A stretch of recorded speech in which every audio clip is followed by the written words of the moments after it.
Hey everybody, this is lesson 4, percent increase and decrease. How can we solve problems that have a percent increase or decrease?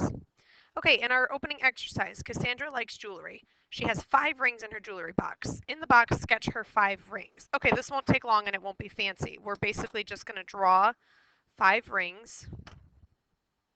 1, 2, 3, 4, 5. Okay, and then let's actually separate them. It's a little more mathematical that way when we can see it. Draw a double number line diagramming the relating. Draw a diagram, double number line diagram relating the number of ring as a percent of the whole set of rings. So sorry about that. This is 0, and this is 5. This is 0%, and this is 100%.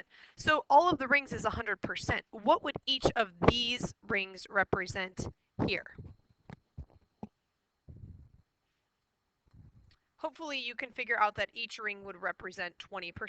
So one ring would be 20%, and then it would go up by 20% from there. Now you can see that each ring represents 20%. So 2 rings, 40%, 3 rings, 60%, so on. Okay, so that was this one right here. What percent is represented by the whole collection of rings? Well, all of the rings represent 100%. Each ring represents 20%. Okay, so we did that together. Cassandra's aunt says that she will buy her another ring for her birthday. If she gets the ring for her birthday, what will the percent increase in her ring collection be? 1 ring equals 20%, so a 20% increase. That's all that means. Now, if she had bought her 2 rings, you can look above and see that if she bought her 2 more rings, that would be a 40% increase. Okay, so now Cassandra will have 6 rings, and that is a 20% increase from what it was before.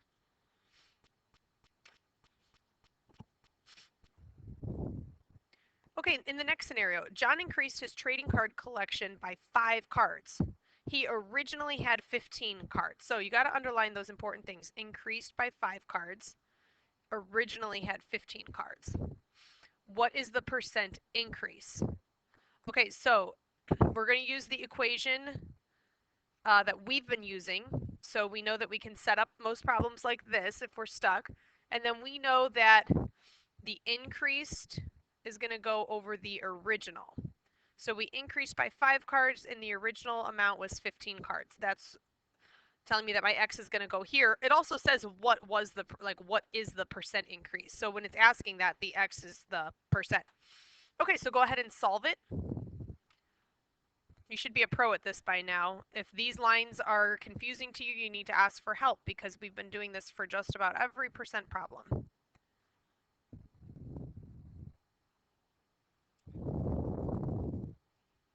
Okay, and then you get your final answer.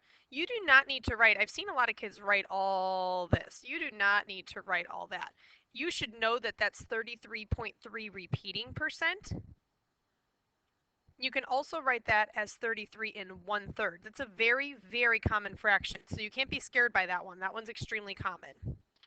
Okay, let's say that he increased his collection, instead of by 5 cards, he increased by just 1 card. Will the percent increase be the same? So what if he just went up by 1 card instead of 5? Will the percent increase be the same? Hopefully you can say to yourself already, like, no, of course it's not the same, because it's not increasing by the same amount. Okay, so almost the exact same problem, except the increase is going to be 1 out of 15. Okay, pause this and solve it.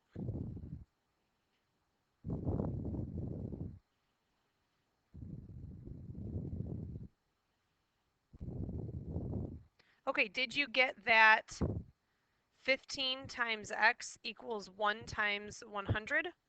Or 15x equals 100, and then you divide, and you get, again, it's 6.6 repeating percent. You don't need to write all those 6's. That's the same as 6 2/3%. Okay, so just like these answers here, those are the same thing down here. Okay, based on your answer to part B, how is displaying change as a percent useful?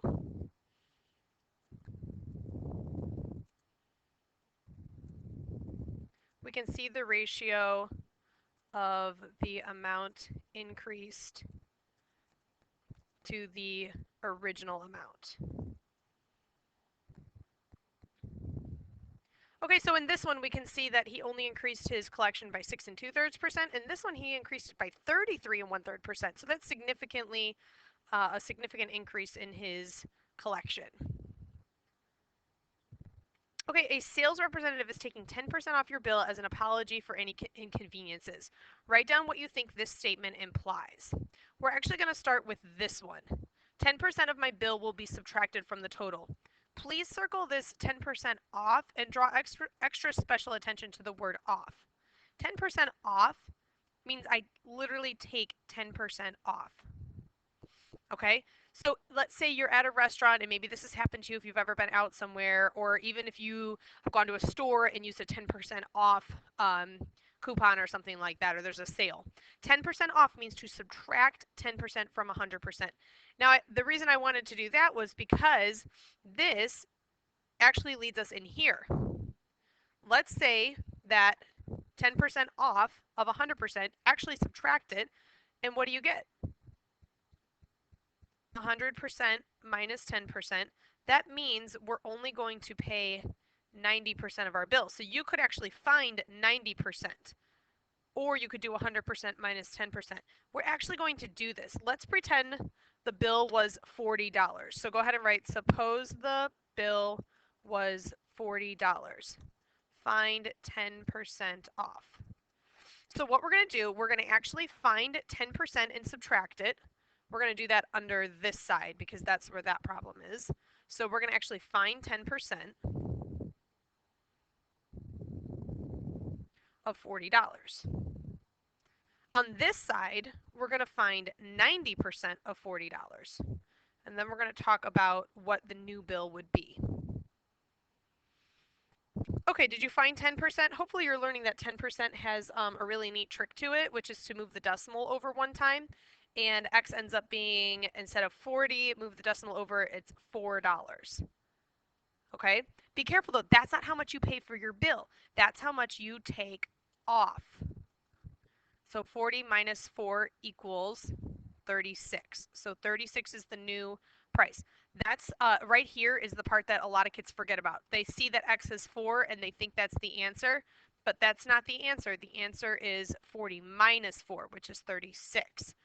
The neat thing about the example on the left here is that we kind of skip over this part because we're just going to find out what 90% of the bill is, since that's how much we end up having to pay. Remember, we're doing 100% minus 10%, and that will give us 90%. So go ahead and solve that. Did you see that it equals 36? So there we go. Either way, 10% off is $36. Okay, Ken said that he's going to reduce the number of calories he eats during the day. His trainer asked him to start off small and reduce the number of calories by no more than 7%. If you know what this is, every day we eat a certain number of calories. It fluctuates each day, but it looks like Ken eats about 2,200 calories per day instead of his normal 2,500. Underline that word normal, his normal 2,500 calories per day. Okay, that's going to be the original or the starting. Hopefully you're paying attention to these keywords to know that that will be his 100%. Okay, so what we're going to do here is we're going to ask, first of all, how many calories did Ken decrease his intake by? So first we want to figure out how many did he decrease his intake by. Then we're going to find out if it's what his trainer said or no. Maybe he went against what his trainer said.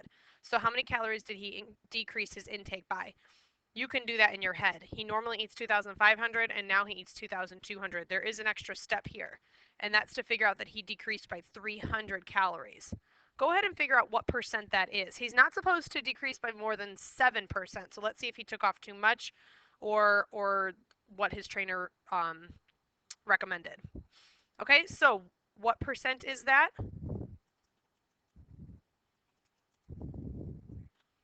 Did you get 12? Go back and try it again if you did not get 12. It should have been 300 times 100 equals 2500x, and then you can solve it from there. So he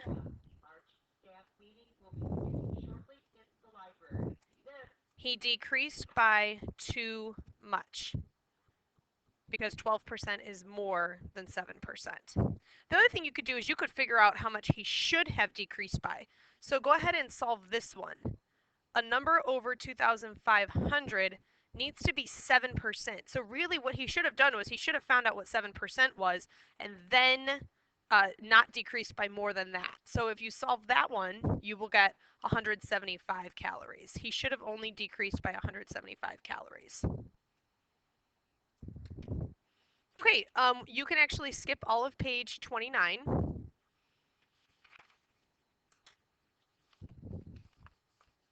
And then don't write anything on page 30. And we're going to go to page 31. Okay, Lou's math score on her achievement test in 7th grade was 650. Her math teacher told her that her test went up by 25% from her 6th grade test score level.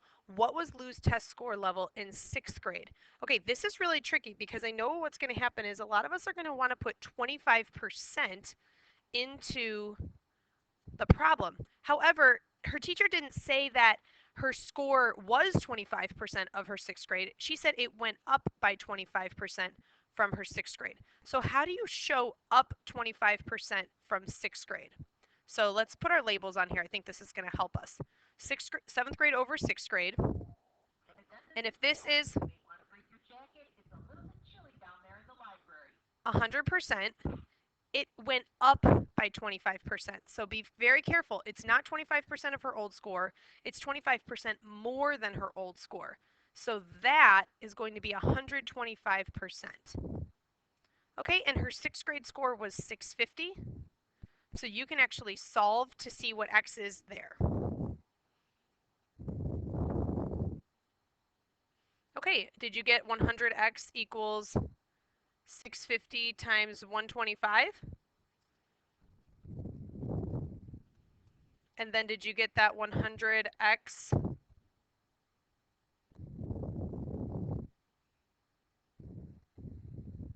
Oh, I'm sorry, guys.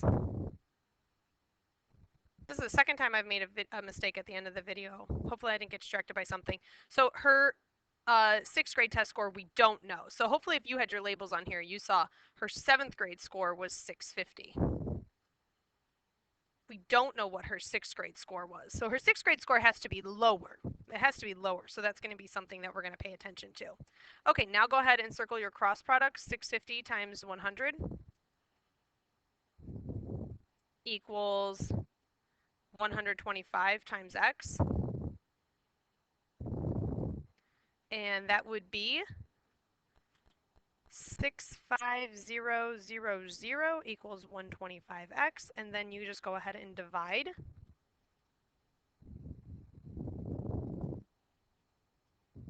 And you should get 520.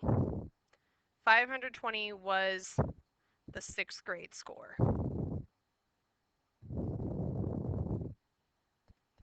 Okay, in closing, what would be the whole unit? Mary has 20% more money than John. So she's comparing it to John. Anne has 15% less money than John. What percent more money does Anne have than Bill? What percent less money does Bill have than Anne? So see what it's being compared to. I know that's a tricky concept. One other thing I want to point out here is Mary has 20% more than John. So Mary is equal to 120%. Anne has 15% less than John. So 15% less than 100%. That means Anne has 85%. Okay, the other two don't give us numbers, so we can't figure them out. But that's a good way to think about what 20% more means and what 15% less means. Okay, everyone, that's a wrap on lesson 4.